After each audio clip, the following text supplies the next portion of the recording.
بالله من الشيطان الرجيم بسم الله الرحمن الرحيم لقد أرسلنا رسولنا بالبينات وأنزلنا معهم الكتاب والميزان ليقوم الناس بالقسط صدق الله العظيم إن الله وملائكته يصلون على النبي يا أيها الذين آمنوا صلوا عليه وسلموا تسليما محبت سے پڑھیں الصلاۃ والسلام علیک یا سیدی یا رسول اللہ وعلی آلک واصحابک یا حبیب اللہ. میرے ساتھ مل کر پڑھیں الصلاۃ والسلام علیک یا سیدی یا رحمت للعالمین وعلی آلک واصحابک یا سیدی یا خاتم النبیین یا شفیع المذنبین یا راحت العاشقین یا جد حسن والحسین.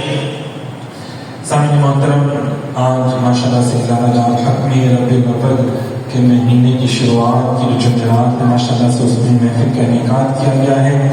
آج کا ہمارا موضوع ہے کہ اچھے معاشرے کو بنانے کے لیے، اچھے معاشرے کی تشکیل کے لیے سیرت نبی صلی اللہ علیہ وسلم کی اہمیت اور ضرورت کیا ہے آج کے دور کے حوالے سے نا.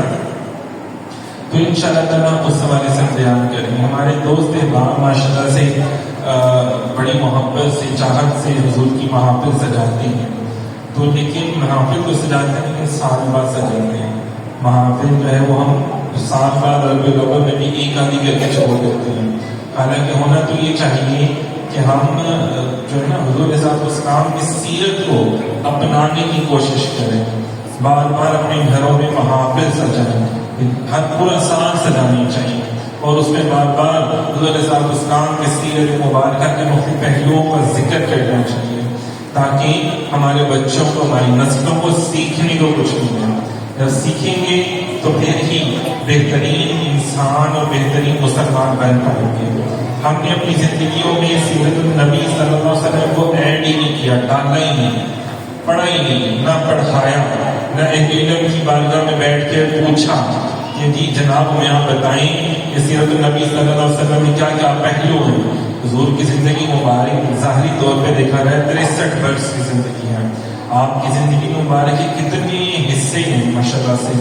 اگر دیکھا جائے تو اعلان نبوت کے بچپن کے حصہ دیکھا جائے، اگر آپ دیکھتے ہیں جوانی کا عالم، پھر شادی کا زندگی کیسی ہے، حضور کی شادی کی زندگی کیسی ہے، پھر اولاد کے ساتھ جو معاملات ہیں، شفیق باپ وہ کیسا ہے، پھر آقا کریم علیہ السلام کی جب آپ نے نبوت کا اعلان مبارک کیا تب سے لے کر مکہ مبارک کی مکہ کی زندگی، پھر مدینہ پاک کی زندگی، آپ کے درزوات، آپ کے دل و انصاف، یہ ساری چیزیں ہمارے لیے بڑی ضروری اور اہم ہیں اور ہم ان سب چیزوں سے سبق حاصل کر سکتے ہیں اور اپنی زندگیوں کو بہتر بنا سکتے ہیں. اگر ہر فرد یہ سوچے کہ میں نے جناب آقا کریم علیہ السلام کی سنت سے سیکھنا اور عمل کرنا، تو یقین کریں ہر فرد سے مل کے ہی معاشرہ تشکیل پاتا نا، تو کیا ہوگا آٹومیٹکلی ہمارا جو معاشرہ ہے وہ بھی بہتر معاشرہ بن جائے گا. جیسے کہ کریم آقا لجپان آقا صلی اللہ علیہ وسلم کے پیارے اصحاب ایسے کیا کرتے تھے.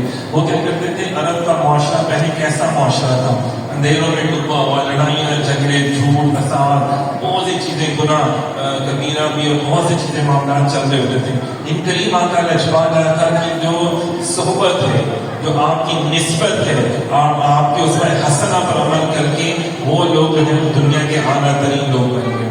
دنیا کو جینا پھر ان لوگوں نے سکھایا جنہوں نے جو حضور کے غلام بن گئے، اور انہوں نے جینا کہاں سے سیکھا، حضور سے. تو بہترین معاشرہ جو ہے وہ بنانے کے لیے کیسے ضروری آئی، ہم تھوڑا سا انشاءاللہ پڑھتے ہیں اس حوالے سے آپ کو بتاتے ہیں.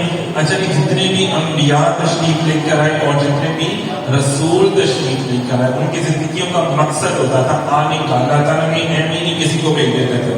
ہر چیز کا کوئی مقصد ہوتا ہے نا. تو قرآن پاک کی جو آیت سورہ حدید آیت نمبر 25 میں نے آپ کے سامنے پڑھی, اللہ تعالیٰ فرماتے ہیں بے شک ہم نے اپنے رسولوں کو روشن دلیلوں کے ساتھ بھیجا. روشن دلیل کیا ہوتا ہے؟ کل معجزات اللہ نے عطا فرمائے, علم و کتابیں اور صحائف عطا فرمائے, اور نبی پاک صلی اللہ علیہ وسلم کو قرآن کا معجزہ عطا فرمائے, کھلی دلیل, اور ان کے ساتھ کتاب اور عدل کا ترازو اتارا کہ لوگ انصاف پر قائم رہیں.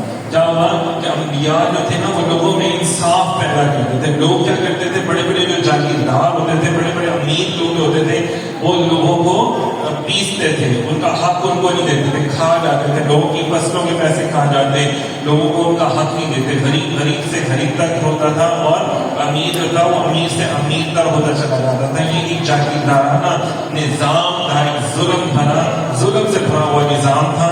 تو جب ایسے جہاں پہ بہت زیادہ ہو جاتا تو وہاں پہ اللہ تعالیٰ ان کو بھیجتے ہی اجارہ داری تھی نا, تو مذہب میں بھی انہوں نے اپنی اجارہ داری رکھی ہوئی تھی. سیاست میں, مذہب میں, تعلیم میں, ہر شعبے میں لوگوں نے, بزنس میں, کاروبار میں, جاب میں, ہر سسٹم میں انہوں نے اپنی اجارہ داری قائم کی ہوئی تھی. اس طرح اب جو سرمایہ دار طبقہ تھا بس اسی کو ہر کام کرنے کی اجازت تھی, امیروں کی تھی, غریبوں کو تو کچھ نہیں اجازت تھی. مطلب اگر عرب میں دیکھا جائے, برصغیر میں دیکھا جائے, ہندوستان میں دیکھا جائے, تو ہر جگہ یہی عالم تھا. تو کیا ہوتا ہے جب ایسا بات زیادہ ہو جاتی تھی تو اللہ تعالیٰ ان کی تربیت کرنے کے لیے کسی کو بھیجتے تھے, اور وہ کون ہوتے تھے؟ اللہ کے پیغمبر یا اللہ کے رسول تشریف لے کر آتے تھے. تو ہمارے پاس کون تشریف لے کر آئے؟